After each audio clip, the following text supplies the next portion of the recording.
I used to think I was just tired. Maybe I didn't sleep enough. Maybe work was just too much. Maybe I was just weaker than other people. But then I started forgetting the name of a close friend. I'd sit in front of my computer for hours, unable to get anything done. I snapped over a text that didn't have a period. And worse, I stopped enjoying anything at all. People told me I just needed rest, so I rested. But nothing changed. That's when I started asking myself, what if something inside me is breaking and I can't see it?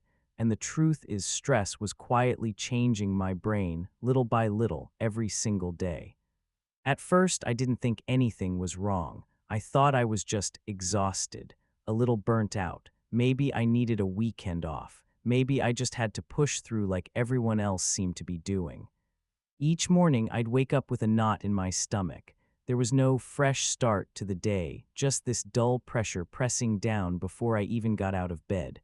I powered through meetings. I smiled at people. I told jokes. But when I got home, it was like my whole body collapsed. It felt like I had spent the entire day performing, and now I didn't even have energy left to be myself. I started forgetting small things, appointments, conversations, what day it was. I became more irritable, more anxious. A small comment would feel like a personal attack. Sometimes I'd cry, and I couldn't even explain why. Still, I blamed myself. I told myself I needed to be stronger, tougher, more disciplined. That other people were handling life just fine. So why couldn't I? But I didn't know that what I was feeling wasn't just tiredness. It wasn't laziness or weakness. It was chronic stress, and worse, it was already reshaping my brain. It wasn't until I started researching what was happening to me that I learned something that honestly shocked me. Stress doesn't just make you feel bad, it literally changes the structure of your brain. Let me explain. When your body is under constant stress, it releases a hormone called cortisol. Now, cortisol isn't always bad. In short bursts, it helps you stay alert, handle emergencies, meet deadlines. But when your brain is bathed in cortisol every single day, the effects start turning against you. My thinking brain started shrinking. There's a part of the brain called the prefrontal cortex. It's responsible for decision making, memory, and self-control. When I was under chronic stress, that part literally started to shrink. I couldn't think clearly. Making simple choices felt like heavy calculations. I was impulsive, distracted, emotionally reactive. I'd lash out at people I loved, then feel guilty right after. I used to be a calm, logical person. Now I felt like I was always 2 seconds from snapping. My fear brain got louder. At the same time, another part of my brain, the amygdala, was growing. The amygdala is the emotional alarm system. It detects danger, fear, threat.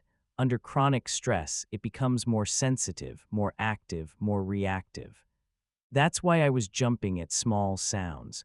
That's why I felt like everything was a threat: messages, feedback, silence.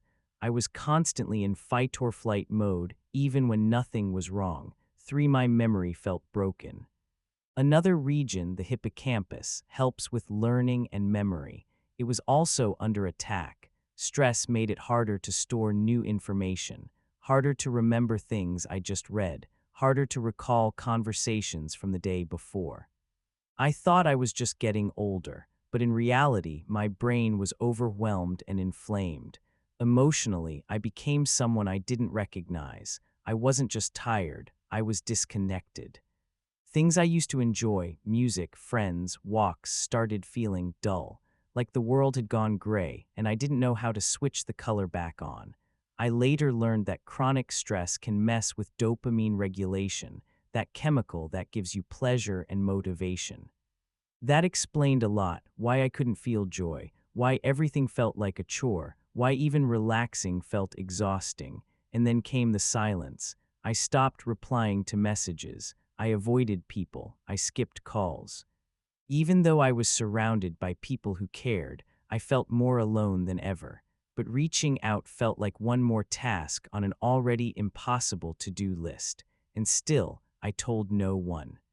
Because I thought this was just who I had become, but it was. It was my brain, overwhelmed, rewired by stress, trying to protect me in the only way it knew how.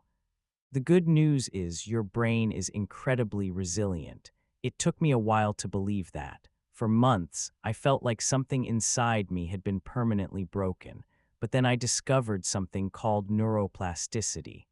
It's the brain's ability to reorganize itself, to build new connections, to heal even after chronic stress. But like any recovery, it doesn't happen passively. It needs consistent, compassionate action. So I started small, really small. Brain 1, movement, not to burn calories, but to move emotion. I began walking every morning, just 10 minutes. No music, no phone. Not to exercise, just to remind my body that it's safe to move, safe to be alive. Movement, even gentle movement, helps regulate cortisol and stimulates the release of endorphins, the body's natural stress relievers. It's not about running away from stress, it's about letting it pass through. Crescent Moon 2. Sleep not optional but medicinal. I used to wear my exhaustion like a badge of honor. Now I protect my sleep like it's sacred. Consistent, quality sleep repairs the hippocampus and prefrontal cortex, two regions most damaged by stress. It literally gives your brain a chance to clean itself, restore memory, and reset your emotional baseline. It's not laziness, it's neuroscience. Wind 3. Breathing to interrupt the spiral. When I felt anxiety creeping in, I used to fight it. Now I breathe with it. I practice something called box breathing. Inhale for 4, hold for 4, exhale for 4, hold for 4. Just 5 rounds would send a signal to my nervous system. You're safe now. Breathing is the fastest way to calm an overstimulated amygdala. It turns off panic and turns back on presence. Memo 4. Journaling not to be productive, but to process. I started writing down what I felt, even if it was messy, incoherent, or repetitive. Because when I gave my emotions a name, they stopped running wild in my mind. Writing engages the prefrontal cortex, helping to regulate emotional storms and restore logical thinking. It also helps us notice patterns, and patterns lead to power. Adult Handshake Adult 5. One honest connection a day. I didn't need 20 friends, I just needed one safe person. So each day, I'd message someone honestly. Hey, I'm not doing great today. Can I talk for 5 minutes? Connection is how we co-regulate. Our brains were never meant to heal in isolation. I didn't follow a perfect routine. I still had bad days, still forgot things, still cried in silence. But slowly, these habits started rewiring something deep inside me, not just my brain, but my sense of self. I wasn't trying to escape stress anymore. I was learning how to live beside it and not lose myself in the process. To stop being so sensitive, to stop being dramatic, to stop feeling so much. You may have blamed yourself for things that were never your fault, like forgetting conversations, losing motivation, crying over nothing, or just not feeling anything at all. But here's what I wish someone had told me sooner. This isn't failure. This is your brain waving a white flag. This is your body saying, I can't carry this much, this long, without help. Stress isn't always loud. Sometimes it's quiet, like the slow disconnection from who you used to be. The exhaustion that doesn't go away with rest. The constant self-doubt that whispers, you're just not trying hard enough. But I see you because I was you, and I need you to hear this. You are not broken. You are burnt out. And that's not a flaw. It's a sign that you've been strong for too long without support. The truth is, healing doesn't look heroic. It looks like going for a walk when you'd rather stay in bed. It looks like texting one friend back.